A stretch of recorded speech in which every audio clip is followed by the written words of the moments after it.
ಸ್ನೇಹಿತರೆ, ನೀವೆಲ್ಲ ಅನ್ಕೊಂಡಿರ್ತಾರ 777 888 ಫೋನ್ ಬಂದ್ರೆ ವೈರಸ್ ಸಾಯ್ತಾರೆ ಅನ್ಕೊಂಡಿದ್ದೀರಾ. ಅದೆಲ್ಲ ಸುಳ್ಳು. ನೋಡಿ, ಇವಾಗ ನನ್ನ ಫ್ರೆಂಡ್ ಫೋನ್ ಮಾಡ್ತಾ ಇದ್ದಾನೆ, ನಿಮ್ಗೆ ಅದನ್ನ ಡೈರೆಕ್ಟ್ ವಿಡಿಯೋ ತೋರಿಸ್ತೀನಿ ನೋಡಿ. 777 888 999 ಈ ಫೋನ್ ನಾನು ರಿಸೀವ್ ಮಾಡ್ತೀನಿ. ಇವಾಗ ಏನೂ ಆಗಲ್ಲ. ಹಲೋ, ಹಾಯ್ ಪ್ರಸಾದ್, ಹೇಗಿದ್ಯಾ? ಚೆನ್ನಾಗಿದ್ದೀನಿ. ನೀವ್ ಹೇಗಿದ್ದೀರಾ? ನಾನು ಚೆನ್ನಾಗಿದ್ದೀನಿ. ನೋಡು, ನಮ್ಮ ಕರ್ನಾಟಕದ ಗತಿ ಏನಾಗಿದೆ. ಕರ್ನಾಟಕ 2016 ಎಂಟಕ್ಕೆ ಬಂದ್ರು ಇನ್ನೂ 25 ವರ್ಷ 50 ವರ್ಷ ಹಿಂದ್ಗಡೆ ಇದೆ ಮಾತಾಡ್ತಾ ಇದೆ.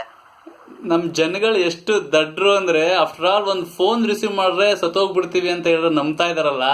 ಇದಕ್ಕೆ ನಾವು ಏನ್ ಹೇಳ್ಬೇಕು? ನಾವು ಆಲ್ರೆಡಿ ಚಂದ್ರಲೋಕಕ್ಕೆ ಮುಟ್ಟಿದ್ದೀವಿ. ಇನ್ನು ಮುಂದೆ ಏನಿದೆ ನೋಡ್ತಾ ಇದ್ದೀವಿ. ಕರ್ನಾಟಕದ ಸಿದ್ದರಾಮಯ್ಯನವರು ಇನ್ನು ಫೋನ್ ನಂಬರ್ ಟ್ರೇಸ್ ಮಾಡೋದ್ರಲ್ಲೇ ಇದ್ದಾರೆ. ಸರಿ, ಓಕೆ. ಈ ಕಾಲ್ನ ಹೇಗ್ ಮಾಡ್ಬೋದು ನಾವು? ಹೇಗ್ ಸಾಧ್ಯ? ಇದು ಇಂಟರ್ನೆಟ್ ಕಾಲಿಂಗ್ ಅಲ್ಲಿ ಹೋಗಿ ರಿಜಿಸ್ಟರ್ ಮಾಡಿದ್ರೆ ಯಾವ ನಂಬರ್ ಅಲ್ಲಿ ಬೇಕಾದ್ರೂ ಕಾಲ್ ಮಾಡಬಹುದು. ಓಕೆ, ಕಾಲ್ ಇದು.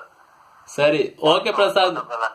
ಓಕೆ, ನಮ್ ಜನಗಳಿಗೆ ಇವಾಗ ಸ್ವಲ್ಪ ಬುದ್ಧಿ ಬರ್ಬಹುದು. ನೋಡೋಣ, ಈ ವಿಡಿಯೋ ಶೇರ್ ಮಾಡ್ತೀನಿ. ಶೇರ್ ಮಾಡಿ ನಿಮ್ಗೆ ಥ್ಯಾಂಕ್ಸ್ ಪ್ರಸಾದ್. ಓಕೆ, ಬಾಯ್ ಪ್ರಸಾದ್. ನೋಡಿದ್ರ ಸ್ನೇಹಿತರೆ, ಇದೆಲ್ಲ ಬರೀ ಸುಳ್ಳು. ಯಾವ್ದನ್ನ ನಂಬಕ್ ಹೋಗ್ಬಿಡಿ. ದಯವಿಟ್ಟು ಇದನ್ನ ವಿಡಿಯೋ ಶೇರ್ ಮಾಡಿ.